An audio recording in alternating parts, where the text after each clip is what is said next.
Members. अब देखो market क्या कल क्रैश हो सकता है। देखो बहुत बड़ी अपडेट आ रही है कि भाई एआई बबल की वजह से डाउ जोन्स यहाँ पे काफी तगड़ा क्रैश होता हुआ दिखाई दिया है। अगर आप यहाँ पे देखोगे, मैं अभी बिटकॉइन को साइड पे कर देता हूँ। डाउ जोन्स यस्टरडे काफी तगड़ा फॉल हुआ था, ठीक है। नेस्डेक भी काफी फॉल हुआ था।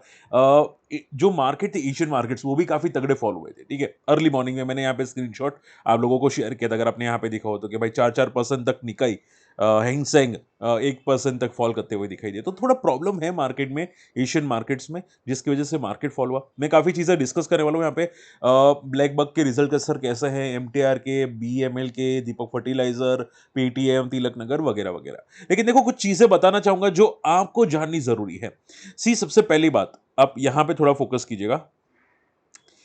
मैंने यहाँ पे मेरा अकाउंट का यहाँ पे बताने की कोशिश की कि मेरा जो जीरोधा का डीमेट अकाउंट है, ठीक है, वो आप देखोगे यहाँ से काफ़ी अच्छा मोमेंटम करता हुआ दिखाई दिया। काफ़ी यस्टरडे काफ़ी लोगों ने मुझे क्वेरीज पूछी थी कि सर वारी रिन्यूअल्स क्रैश होता हुआ दिखाई दिया, सर फलाना क्रैश होता हुआ दिखाई दिया। देखो अगर मार्केट में हो ना आप, ठीक है, तो मार्केट एक टाइप का बिजनेस है और थोड़ा फॉल तो आएगा आएगा। आप देखोगे मेरे अकाउंट्स के अंदर थोड़ी स्पाइक्स भी होते हैं, फॉल भी होते हैं। देखो यहाँ पे फॉल भी है, स्पाइक भी है, फॉल भी है, स्पाइक भी है, ठीक है। ये मेरा जीरोधा का अकाउंट है यहाँ पे, ठीक है, सिंस 2022 से लेके 25। और आप देखोगे म्यूचुअल फंड भी मेरा ग्रो करता है, मेरा अकाउंट वैल्यू भी ग्रो करती है। और यहाँ पे जो आपको इक्विटी दिखाई दे रहा है ना, वो क्या है, वो इक्विटी क्या है, जो मैं ट्रेडिंग करता हूं, ठीक है। मैं 2-3 दिन के लिए कोई स्टॉक स्विंग ट्रेड के लिए लेता हूं, वापस निकाल देता हूं, तो आप देखोगे यहाँ पे काफी बड़े बड़े स्पाइक्स है। बट अकाउंट की जो वैल्यू है वो ऊपर ही जाती हुई दिखाई देती है, ठीक है। और इक्विटी से ज्यादा या म्यूचुअल फंड से ज्यादा मेरी अकाउंट की जो वैल्यू है वो ज्यादा ऊपर जाती है, ठीक है। आप देखोगे मैं करीब करीब मैं अगर मैं आपको बोलूं, मैं एक्सपोनेंशियली ग्रो हुआ हूं पिछले 2-3 साल के अंदर। काफी तगड़ा मेरा एक्सपोनेंशियल ग्रोथ होता हुआ दिखाई दिया है। एंड देखो फॉल आता है, लेकिन आप अगर एक्टिव है मार्केट में, थोड़ी वॉलेटिलिटी होगी, कोई टेंशन लेने की जरूरत नहीं है। मार्केट वॉलेटाइल होगा, आपका पोर्टफोलियो भी वॉलेटाइल होगा, स्विंग ट्रेड भी वॉलेटाइल होगा, लेकिन प्रॉफिट्स अच्छे मिलेंगे, ठीक है। हालांकि मैं आपको एक और बताना चाहूंगा, एक सच्चाई बताना चाहूंगा, ध्यान से सुनिएगा।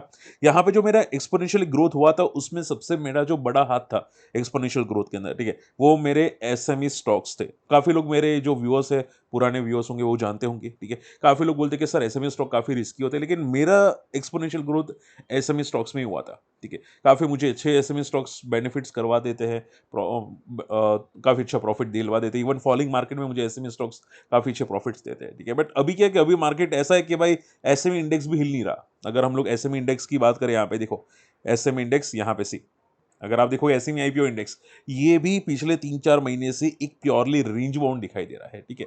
कुछ सीबी के नए नए रूल्स आए थे, उसके बाद भी यहाँ पे आप देखोगे कुछ ज्यादा अच्छे एसएमई परफॉर्म करते हुए नहीं दिखाई दिए। पॉइंट क्या आ जाता है, मार्केट में थोड़ी वॉलेटिलिटी रहती है, बस अपना ग्रोथ मेंटेन रखो, पैनिक मत करो ज्यादा, ठीक है। आप तो खुद पे भरोसा रखो, डेफिनेटली मार्केट में प्रॉफिट हो सकते हैं, ठीक है। बात समझ में आ रही है? अगर आपको स्टिल कोई डाउट होता है तो मुझे कमेंट जरूर कीजिएगा।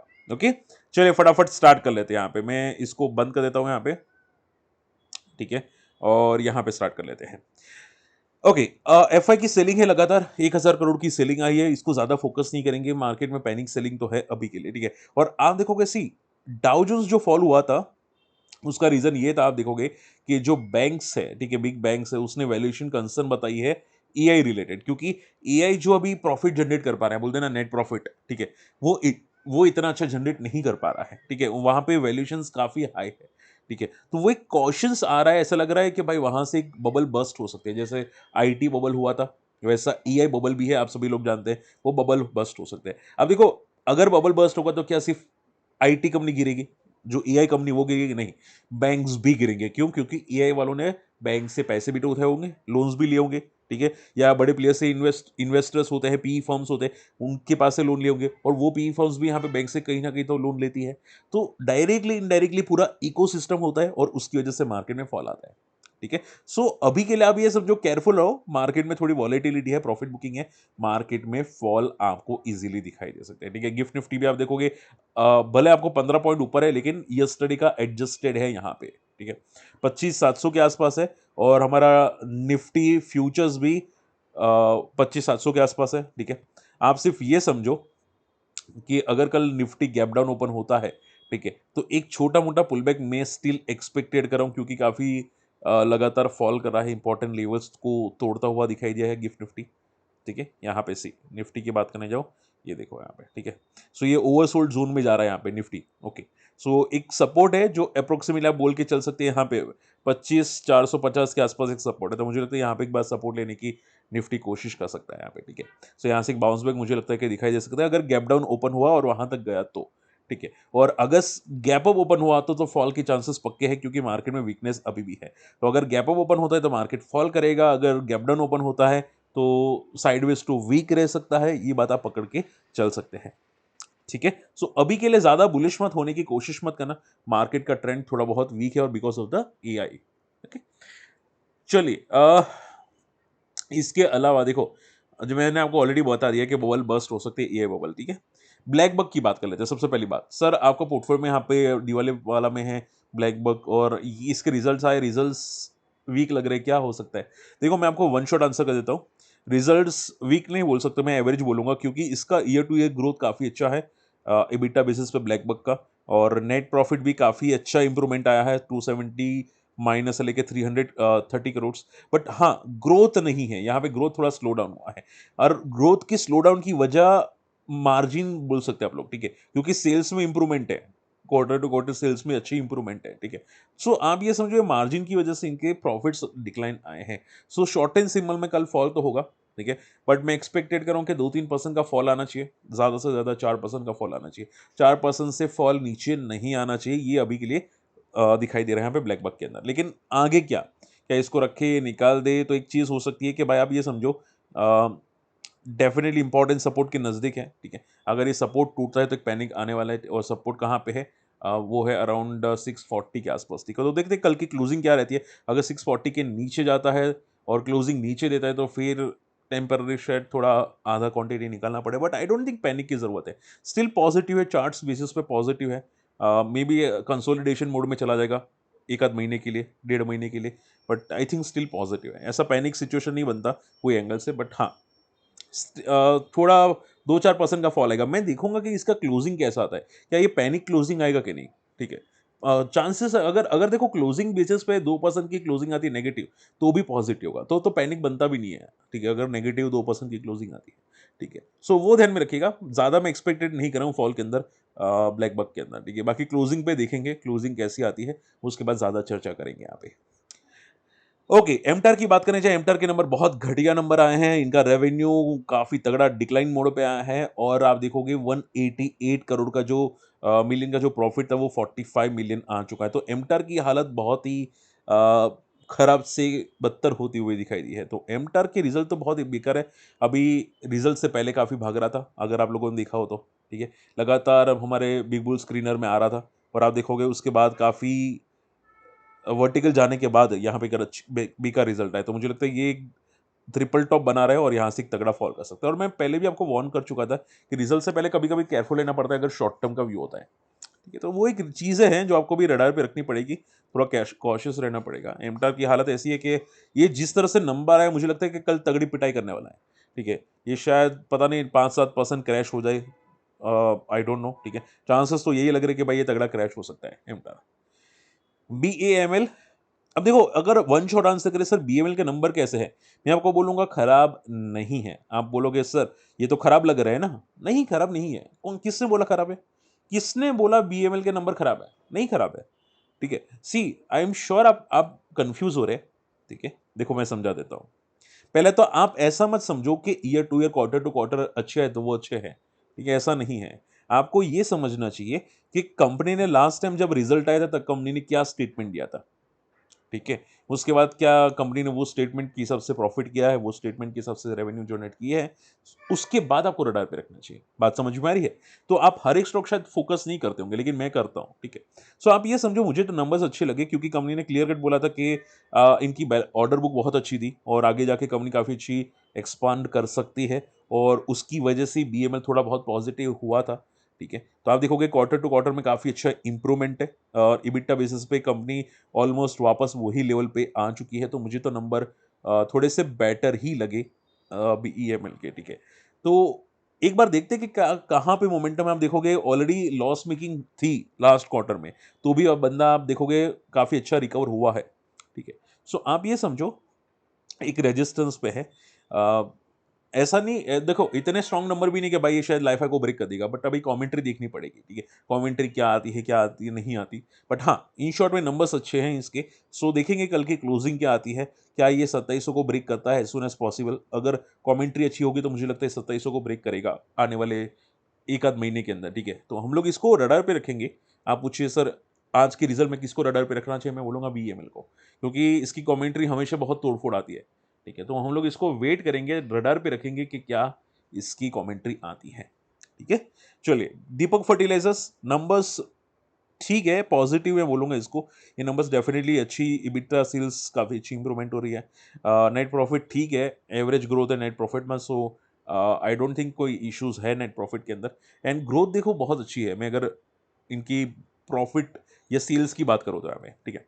सो नंबर्स अच्छे हैं और आपको मुझे लगता है कि कंपनी रडार पे जरूर रखनी चाहिए एक बार के लिए, क्योंकि जब भी डीप आएगा मुझे लगता है वापस एक बार के लिए ऊपर जाने की कोशिश करेगा। ये मंथली चार्ट पे बिग बुल पैटर्न है, ठीक है। सो ये कंपनी भी ऐसी है कि जो पोर्टफोलियो में रडार पे रखी जा सकती है, ठीक है। सो आप ये समझो अगर मान लो डिप भी पाता है तो पैनिक नहीं करना चाहिए, क्योंकि 1200-1300 पे बहुत अच्छा सपोर्ट है, वहां से रिवर्सल ले सकता है, ठीक है।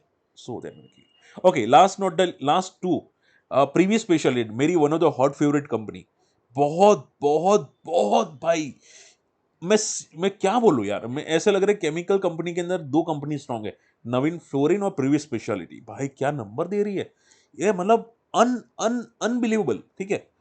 भाई ये कंपनी जिस तरह से ग्रोथ कर रही है ना, मुझे नहीं लगता कि भाई ये शांति से बैठेगी 5,000 के नीचे। सो बहुत तोड़फोड़ नंबर्स आ रहे हैं, इसको रडार पे रखिएगा, मोमेंटम देखेंगे। और वैसे भी देखो फॉलिंग मार्केट है तो थोड़ी वॉलेटाइल मोमेंटम हो सकती है, ठीक है। बड़े प्लेयर स्मार्ट है, वो क्या करेंगे एक दो दिन टाइम पास करवाएंगे बाद में भगा देंगे। सो आप क्या करो, प्लेलिस्ट बनाओ, वॉच लिस्ट बोलते हैं ना, वॉच लिस्ट बनाओ। वॉच लिस्ट में साइड पे ये कंपनी को रडार पे रखने की कोशिश करें कि भाई बीएमएल हो गया, प्रीवियस स्पेशलिटी, सुजलॉन, ये सब साइड पे रखो, क्योंकि जब भागेगी न पता भी नहीं चलेगा, ठीक है। आप देखते रह जाओगे और भाग जाएगी। आपको लगता है कि सर अभी नहीं भाग रहा है तो बाद में नहीं भागेगा, नहीं ऐसा नहीं है, बाद में भी भाग सकता है, मोमेंटम कर सकते हैं, भाग सकते हैं नहीं कि मोमेंटम कर सकते हैं। सो प्रीवियस स्पेशलिटी मुझे लगता है कि रडार पे एक बार के लिए जरूर रखनी चाहिए, ठीक है। ओके ना, last not the least Paytm, कोई पैनिक की जरूरत नहीं है, नंबर्स अच्छे हैं, कोई पैनिक की सिचुएशन नहीं है। अब देखो कंपनी लॉस मेकिंग से प्रॉफिट में ही है, पूरे पूरे साल के अंदर आप बोल सकते हैं। तो आप देखोगे इनका जो पीई है, ठीक है, वो 750 पे आया है। सो ये अब प्रॉब्लमेटिक हुआ है, ठीक है। नंबर्स अच्छे हैं, मैं ना नहीं बोलूंगा, लेकिन पी अब प्रॉब्लमेटिक हुआ है इसका पी, ठीक है। सो अब क्या होगा, अब ये अपनी वैल्यूएशन को जस्टिफाई करने की कोशिश करेगा। पहले लॉस में जस्टिफाई करा था, अब अपनी वैल्यूएशन को जस्टिफाई करेगा। सो आप सिर्फ इतना समझो कि इसकी मोमेंटम कल कैसी रहती है वो देखो पहले, ठीक है। रिएक्शन देखो, ऐसी कंपनीज में पता है क्या होता है, रिएक्शन इंस्टेंटली नहीं आते, रिएक्शन थोड़े थोड़े टाइम के बाद आते हैं, ठीक है। तो अभी इसको मत देखना, क्योंकि पेटीएम में मुझे नहीं लगता कोई तगड़े इंस्टेंट रिएक्शन आएंगे, और हो सकता है कुछ टाइम के बाद रिएक्शंस आए। तो इसको अभी के लिए वेट एंड वॉच पे रखो, ठीक है। पैनिक सिचुएशन आपको सिर्फ तभी करनी जब ये 1200 के नीचे क्लोजिंग देगा, ठीक है। सपोर्ट भी बहुत नजदीक है, अगर 1200 के नीचे गया ना तो 1000 भी आएगा और उससे नीचे भी शायद एक बार टेस्ट करे। सो आप ये समझो वैल्यूएशंस के हिसाब से अगर अब ये रिएक्शन करेगा तो फिर 1200 को तोड़ेगा, तो वेट करो एक बार के लिए कि क्या मूव आती है इसकी, ठीक है। ओके, आई होप ये सब पॉइंट क्लियर हो चुके हैं। फटाफट आप लोगों की क्वेरीज लेना स्टार्ट करते हैं। सर बीएससी में क्या हो सकता है? अभिनव, अभिनव जी देखो एक बात समझो, BSc as compared to other बहुत अच्छा परफॉर्म कर रहा है, जितने भी सीडीएसएल या जितने भी दूसरे सिमिलर कैटेगरी के हैं, सेम तो नहीं बोल सकता, similar category, angel one, CDSL वगैरह वगैरह वगैरह, ठीक है, एनएसडीएल। सो आप ये समझो बेटर परफॉर्म कर रहा है, थोड़ा वेट एंड वॉच कर सकते हैं। ये आप सी चांसेस हाई है कि जो M6 ने लेवल टेस्ट किए थे 9000 के, वो फ्यूचर में आपको बीएससी में भी दिखाई देने वाले हैं, ठीक है। अब वो कब दिखाई देंगे मैं नहीं जानता, सच्ची बोलो मैं नहीं जानता, क्योंकि बीएससी एनएससी ये सब आज नहीं तो कल, कल नहीं तो परसों ये बहुत ये लेवल टेस्ट करेंगे, और मुझे नहीं लगता ये शांति से बैठने वाले हैं। बीएससी सीडीएसएल एनएससी ये कोई शांति से नहीं बैठेगा, ठीक है। मार्क पूरे इंडियन मार्केट में आप पूछो कि सर 5,000 3,000 कंपनी है, उसमें से बेस्ट कौन सी है, तो मैं सीडीएसएल बीएससी एनएसडीएल ये बेस्ट बोलूंगा, क्योंकि इनसे ना बेटर कोई थी, ना है, ना रहेगी, ठीक है। ये प्लेटफॉर्म ही ऐसा है, देखो सोचो, ये प्रीवियस स्पेशलिटी, सुजलॉन, एमटार, ये इनका कोई वजूद नहीं है अगर सीडीएसएल नहीं होता तो। डिपॉजिटरी नहीं होता तो वजूद नहीं होता, बीएससी नहीं होता तो वजूद नहीं होता, शायद बीएससी एनएससी दोनों नहीं होते वजूद नहीं होता, ठीक है, एक टाइप का आप बोल सकते हैं। सो आप ये समझो ये इंपॉर्टेंट है। और बीएससी अभी के लिए तो कहना मुश्किल है कि कहाँ पे जाएगा, आई थिंक रिजल्ट का वेट हो रहा है, बट मुझे नहीं लगता ज़्यादा फॉल करेगा यहाँ पे, ठीक है। ज़्यादा से ज़्यादा 2000 पर सपोर्ट लेके बाउंस बैक कर लेगा ये, ज़्यादा से ज़्यादा 2000 के आसपास आके बाउंस बैक कर लेगा। सो बी रिलैक्स, कोई पैनिक पैनिक तो बिल्कुल भी नहीं होना चाहिए। सर अच्छा कैमरा फ़ोन खरीद लो। हाँ, देखो भाई मेरे मेरे मेरे इश्यू है एक्चुअली, मेरे हाथ थोड़े से वाइब्रेट होते कभी-कभी, ठीक है। एनीवे टाइमेक्स रिजल्ट लिख लेते हैं, टाइमेक्स कैसा है। देखो ब्लैक बक मैंने डिस्कस कर लिया है, पैनिक सिचुएशन नहीं है, ऐसा नहीं कि पैनिक होगा ब्लैक बक पे, एवरेज रिजल्ट है। बट मुझे लगता है कि फ्यूचर ग्रोथ के हिसाब से अभी ये रिएक्ट करना चाहिए ब्लैक बक। सो कल का मूव देखेंगे कितना आता है, ठीक है। और रही बात टाइमिक्स की, टाइमिक्स के नंबर्स तो अच्छे आ रहे हैं। आई थिंक मैंने देखा था टाइमिक्स के नंबर्स तो बहुत अच्छे थे। वॉचिस कंपनी जो वॉच वॉच पे ज़्यादा फोकस करती है, ट्रेडिंग ऑन वॉचिस, ठीक है। सो टाइमिक्स के नंबर्स तो अच्छे हैं ये, ओके। एंड देखो एक बात समझना, टाइमेक्स का परफॉर्मेंस बहुत अच्छा है, अभी रिसेंटली काफ़ी अच्छा परफॉर्म किया है टाइमेक्स ने, ठीक है। और जिस तरह से नंबर्स आए मुझे लगता है कि ये ग्रोथ सस्टेन होनी चाहिए, ठीक है। सो पैनिक नहीं बनना चाहिए कोई भी एंगल पे टाइमेक्स के अंदर। अगर ये डीप मान लो कर लेता है कोई भी एबीसी रीजन की वजह से, तो वापस मुझे लगता है कि 300 320 के आसपास सपोर्ट ले लेगा, ठीक है। सो आई डोंट थिंक पैनिक की जरूरत है टाइमेक्स के अंदर, ठीक है। ओके नंबर्स बहुत अच्छे हैं। एवलॉन एवलॉन के नंबर्स देख लेते हैं, एवलॉन के नंबर्स कैसे हैं। अच्छा मैं आज लाइव आने का सोच रहा था, बिटकॉइन के लिए या फिर गोल्ड के लिए सोच रहा था, तो आप इंटरेस्टेड है मुझे कमेंट जरूर कीजिएगा, ठीक है। एवलॉन और हाँ क्वेरी आज नहीं लेंगे, ट्राई करेंगे क्वेरी नहीं लेंगे, गोल्ड एंड क्रिप्टो के लिए देखेंगे यहाँ पे। जून देखो इसके आई थिंक रिजल्ट्स अपडेट नहीं हुए, पता नहीं मुझे क्यों रिजल्ट नहीं दिख रहे इसके। एवलॉन के रिजल्ट्स यहाँ पे मुझे नहीं दिख रहे, यहाँ पे क्या यहाँ पे रिजल्ट्स आए हैं।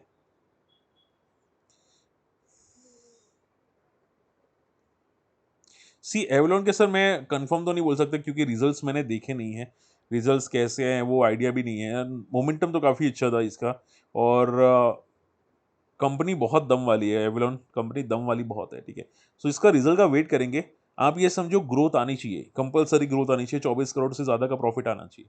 मैं अगर पकड़ के चलूँ तो यहाँ पे अगर इससे ज़्यादा आता है फाइनल प्रॉफिट तो आई थिंक बेटर होगा एवलॉन का, ठीक है। बाकी तो मुझे देखना पड़ेगा अभी डिटेल के लिए। ओके तिलक नगर की क्वेरी आ रही थी मुझे यहाँ पे, तिलक नगर व्यूज सुरजो जी। देखो सुरजो जी तिलक नगर के रिजल्ट आए हैं क्या यहाँ पे।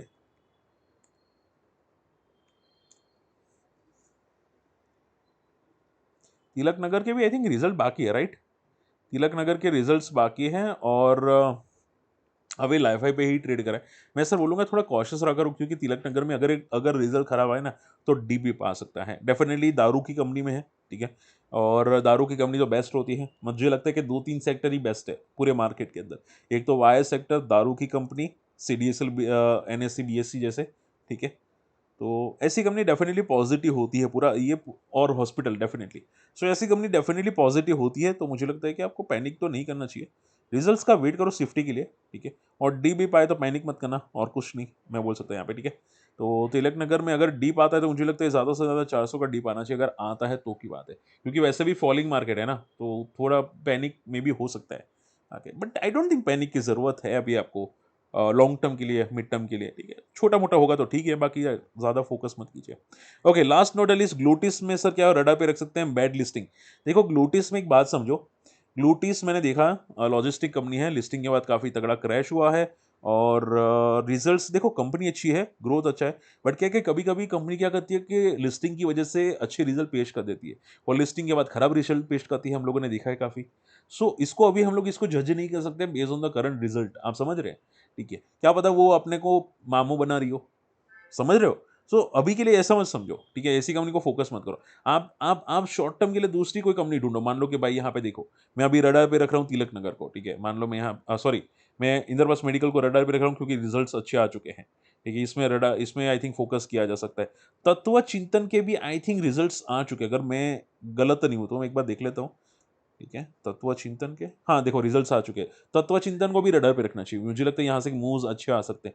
Lakshmi Balakrishna, I think LG, sorry LG Balakrishna, ये इसके भी आई थिंक आ चुके हैं, नहीं, just a second, just a second, क्योंकि इसका जो मोमेंटम था मुझे बहुत स्ट्रांग लगा, एलजी बालाकृष्ण का, ये बहुत स्ट्रांग मोमेंटम था, ठीक है, हाँ डेफिनेटली रिजल्ट्स आ चुके हैं। सो इसको भी आई थिंक रडार पे रखना चाहिए, ठीक है, एलजी बालाकृष्ण को अगर डिप भी पाए तो हम लोग रडार पे रखेंगे। अभी ऐसा नहीं कि वर्टिकल में रडार पे रखेंगे, डीप में रडार पे रखेंगे, ठीक है। इंद्रप्रस्थ को तो अभी रडार पे रख सकते हैं, तत्व चिंतन को भी अभी रडार पे रख सकते हैं, ठीक है। बाकी एलजी बालाकृष्ण को आई थिंक डीप में ज्यादा बेटर करेंगे तो ज्यादा बेटर रहेगा, ठीक है।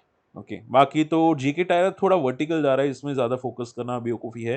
चेन्नई पेट्रो भी एक रेजिस्टेंस पे है, एमआरपीएल भी एक रेजिस्टेंस पे है, ठीक है। सो ये रडार पे रख सकते हैं। स्पाइस लॉन्च तो यहाँ पे ट्रेडिंग के लिए ही होता है, ये मैंने ऑलरेडी आपको बता दिया था। सो आई होप आपको ये वीडियो पसंद आया होगा, काफी इंपॉर्टेंट अपडेट्स मैंने आपको बता दिया। आप ये स्टॉक की लिस्ट बना देना, ठीक है। और मैं एसएमई में वापस कुछ काम करने वाला हूँ, एसएमई कंपनीज के अंदर, आपको अगर कुछ मुझे प्रॉपर मिला तो आपको बता दूंगा, ठीक है। इसके अलावा अगर आप मुझे कमेंट कीजिएगा क्या लाइव आए कि नहीं, क्योंकि मैं सोच ही रहा हूँ यहाँ पे लाइव आने के लिए, गोल्ड सिल्वर क्रिप्टो में, ठीक है। तो कमेंट जरूर कीजिएगा, मिलते हैं अगली वीडियो में। Take care, bye bye.